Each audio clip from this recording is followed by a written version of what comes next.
सरकार और IRDAI ने मिलकर ऐसे नियम बना दिए जो LIC एजेंटों के पेट पर लात मारने का काम करें। आवेदन प्राप्त हुए, मैंने कई बार मांग उठाई, लेकिन वो 2, 5, 7 करोड़ रुपए तक ही इकट्ठा कर पाते हैं और सरकार सिर्फ ऋण सीमा बढ़ाकर अपनी जिम्मेदारी पूरी मान रही है।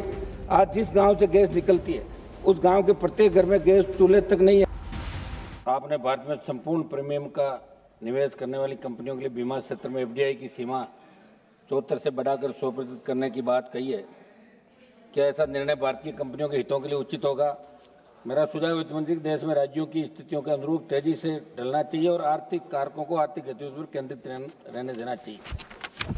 सभापति जी, दवाइयों पर छूट, आपने कैंसर सहित कई दवाइयों पर कस्टम छूट की बात की, लेकिन मैं आपके माध्यम से सदन को अवगत कराना चाहूँगा, आपसे मांग करूंगा मैं सरकार से कि मस्कुलर एट्रोफी और डिस्ट्रोफी जैसी बीमारी के इलाज के लिए विदेश से इंजेक्शन खरीदने पड़ते हैं, उसकी कीमत 16 करोड़ से अधिक है, जो आम आदमी के लिए खरीदना संभव नहीं है। मेरी मांग है ऐसी गंभीर बीमारी के इलाज के लिए दवाइयों का उत्पादन भारत में शुरू और सरकार के स्तर से आयात करके निःशुल्क उपलब्ध करवाने की। मैं देखता हूँ कि सोशल मीडिया के माध्यम से लोग प्रयास करते हैं बच्चों को बचाने का, लेकिन वो 2, 5, 7 करोड़ रुपए तक ही इकट्ठा कर पाते हैं, वो 16 करोड़ की रेंज तक नहीं पहुंच पाते। हम भी अपील करते हैं, तो मेरी ये मांग है कि सरकार इसके अंदर ध्यान दें। सभापति महोदय, कृषि उपकरणों पर टैक्स फ्री, मेरी मांग है कि ट्रैक्टर सहित कृषि उपकरणों को GST मुक्त करने का आवेदन प्राप्त हुआ, मैंने कई बार मांग उठाई, पुनः सदन के माध्यम से मांग करता हूं ट्रैक्टर सहित कृषि उपकरणों को GST फ्री किया जाए। सभापति महोदय, आज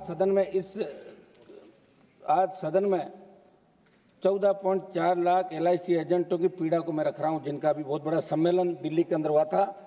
ये वही लोग हैं जो देश के 40 करोड़ से ज्यादा पॉलिसी धारकों ने बीमा सुरक्षा इन तक पहुंचाते हैं, लेकिन आज इनकी रोजी रोटी पर संकट खड़ा कर दिया गया। सरकार और IRDAI ने मिलकर ऐसे नियम बना दिए जो LIC एजेंटों के पेट पर लात मारने का काम करें। मेरी मांग है कि इनकी LIC एजेंटों की बात को भी सुना जाए। सभापति महोदय, ऋण सीमा बढ़ाने के साथ आय बढ़ाने के उपायों पर सरकार को विचार करना चाहिए। आपने बजट में किसान क्रेडिट कार्ड की ऋण सीमा को 3 लाख से 5 लाख रुपए करने की घोषणा की। इस निर्णय का अध्ययन किया तो सामने आया कि सरकार की मंशा केवल दिखावा करना, क्योंकि देश के किसान, मछुआरे और डेयरी किसान पहले ही कर्ज के बोझ तले दबे हैं। उनकी आय नहीं बढ़ी, समर्थन मूल्य नहीं बढ़ा, प्राकृतिक आपदाएं लगातार खेती को नुकसान पहुंचा रही है और सरकार सिर्फ ऋण सीमा बढ़ाकर अपनी जिम्मेदारी पूरी मान रही है। इसलिए कर्ज बढ़ाना समाधान नहीं, आय बढ़ाना जरूरी है। मैं मांग करता हूं कि आय बढ़ाई जाए।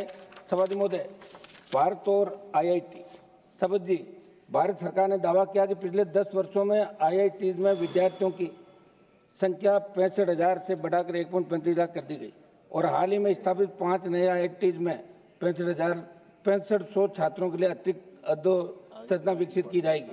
मेरा निवेदन है कि संख्या बढ़ाने मात्र से गुणवत्ता नहीं बढ़ती। आज भी अधिकतर नए IIT में प्रशिक्षित फैकल्टी की भारी कमी, रिसर्च फंड की कमी, आधुनिक लेबर सुविधाओं का अभाव है।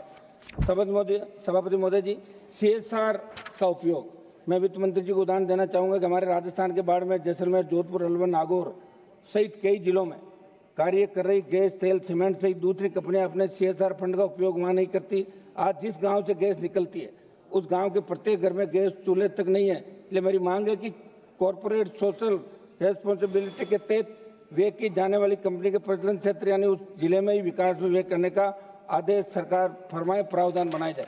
सभापति महोदय, लास्ट में मेरी बात रखूंगा, किसानों को आयकर के दायरे में लाने का जरिया FPO। आज आप FPO के माध्यम से किसानों के उत्थान की बात करते हो, लेकिन मैं पूछना चाहता हूं कि FPO को कंपनी एक्ट में भी रजिस्टर क्यों करवाया जा रहा है? मैं सदन के माध्यम से देश को बताना चाहता हूं कि सरकार FPO के माध्यम से देश के किसानों को आयकर नेट के दायरे में लाना चाहती है, क्योंकि कंक्लूड कर लास्ट समाप्त कर रहा हूं, क्योंकि अभी कृषि उपज पर कोई टैक्स नहीं लगता। इसलिए मंत्री जी इस पर अपना वक्तव्य जरूर दें कि FPO के माध्यम से अर्जित आय पर टैक्स रहने का प्रावधान टैक्स फ्री करेंगे।